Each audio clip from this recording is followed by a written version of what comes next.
네, 안녕하세요. 샹띠 약사 최 약사입니다.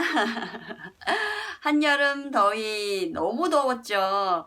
저도 샹띠 약사도 너무 더워서 게을러졌던 것 같아요. 그래서 다시 이제 바람이 선선하게 부니까 저도 열심히 공부를 하고 그리고 이제 공부를 시켜드리도록 하겠습니다. 오늘부터 심기일전 해가지고요. 비타민에 대해서 하나하나씩 알려드리려고 하는데요.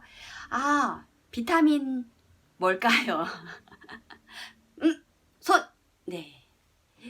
비타민은, 뭐 알 것 같긴 한데 뭔가 조금 필요하다. 우리 몸 안에 꼭 필요한 거, 뭐 이런, 비타민의 의미는요. 비타, 라틴어로 비타라는 건 생명을 의미하고요. 아민은 어떤 화학 구조식을 얘기해요. 아민유 해서 우리 몸 안에 적은 양으로 어떤 유지를 해줄 수 있는 물질들을 이제 비타민이라고 표현을 하는데요. 그런 비슷한 것들이 또 있어요. 근데 뭐 미네랄도 있고요. 그 다음에 호르몬도 있죠. 근데 호르몬하고 비타민하고 뭐가 다르냐? 호르몬은 우리 몸 안에서 합성이 돼요. 네. 합성이 되는 것을 호르몬.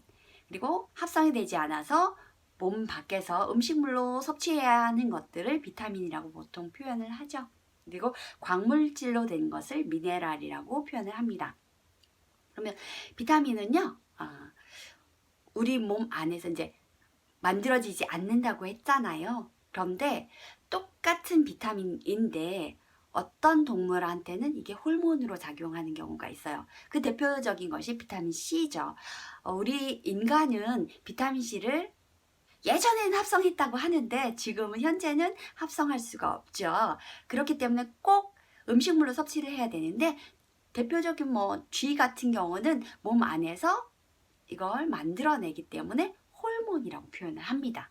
이게 좀 다르죠. 그래서 몸 안에서 우리 생리대사를 조절해 주는데 몸 안에서 만들어진 것을 호르몬, 그리고 만들어지지 않아서 몸 밖에서 이제 섭취해야 되는 것을 비타민이라고 표현하는데 약간 조금 좀 다른 경우도 있어요. 비타민 D 같은 경우는 우리 몸 안에서 합성이 되기도 하죠. 네.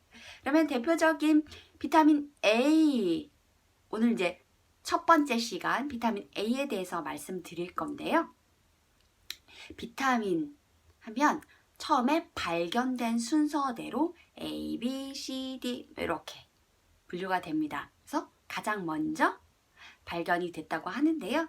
1917년에 이렇게 합성이 분리가 됐대요. 그래서 1917년이면 100년 남짓, 100년 정도 됐죠. 발견된 지. 그래서 비타민 A라는 것이 보통 어떻게 배우셨어요?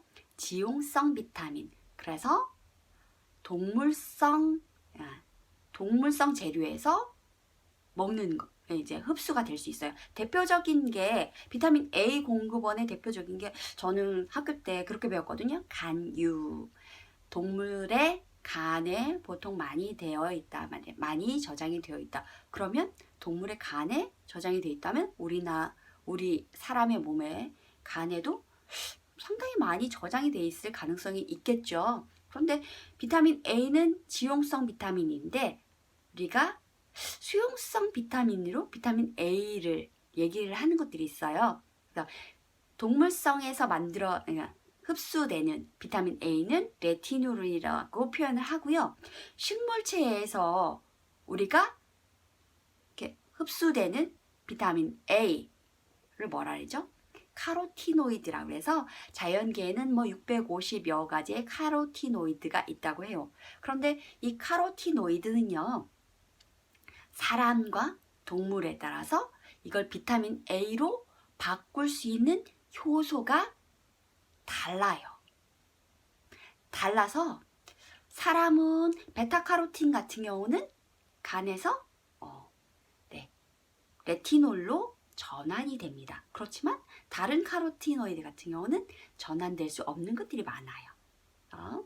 그런데 다른 동물 같은 경우는 다른 카로티노이드를 비타민 A로 전환을 한다는 거죠. 그래서 당근, 뭐 호박, 그 다음에 호박고구마 이런 거 먹으면 베타카로틴이 들어가 있어서 눈에 도움이 된다. 이런 얘기 들어보신 적 있으시죠? 이런 다양한 카로티노이드가 우리 몸 안에 들어가서 얘는 식물성 비타민 A인데 얘가 몸 안에 들어가면요. 장 안에서 일정 부분이 흡수가 돼요. 필요한 만큼 흡수가 되고 나머지는 배출이 되고요.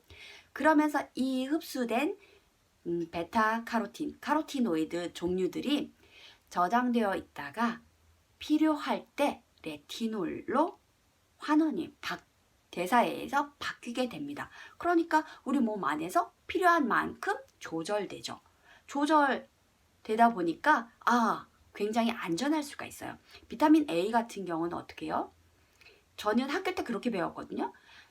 비타민 A, 그다음에 D, E 같은 지용성 비타민은 우리 몸 안에 축적이 되기 때문에 굉장히 위험할 수가 있다. 특히나 비타민 A 같은 경우는 함량을 예전에 같은 경우 굉장히 메가도스라 해서 함량을 많이 썼던 그런 경우도 있었던 것 같아요. 그런데 비타민 A를 너무 많은 함량을 먹다 보면 간에 축적된다 그랬죠?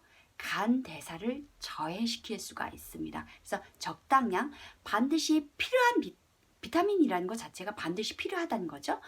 반드시 필요함에도 불구하고 너무 많은 양의 비타민 A를 먹게 되면 또 간에 독성을 일으킬 수가 있어요. 이게 참 애매한 거예요.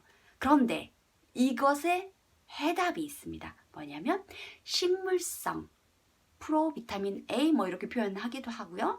비타민 A 전구체라고 표현하는 베타카로틴, 카로틴류를 섭취를 하게 되면 우리 몸 안에서 필요한 만큼 전환되고요. 필요하지 않은 건 밖으로 내보내기 때문에 굉장히 안전하게 쓸 수가 있습니다. 그래서 특히나 간경화라든가 간염이 있는 분들 있죠. 간 기능이 굉장히 떨어지신 분들은 카로티노이드 형태로, 베타카로틴 형태로 우리 섭취를 한다면 우리 몸 안에서 훨씬 더 도움이 될 수 있습니다. 네, 오늘은 비타민 A에 대해서 말씀드렸는데요. 네, 비타민 A에 대해서 이제 다음 시간에 좀 더 구체적으로 어떻게 써야 될지에 대해서 설명드리겠습니다. 다음 시간에 또 만나요. 네, 오늘은 비타민 A에 대해서 말씀드렸는데요.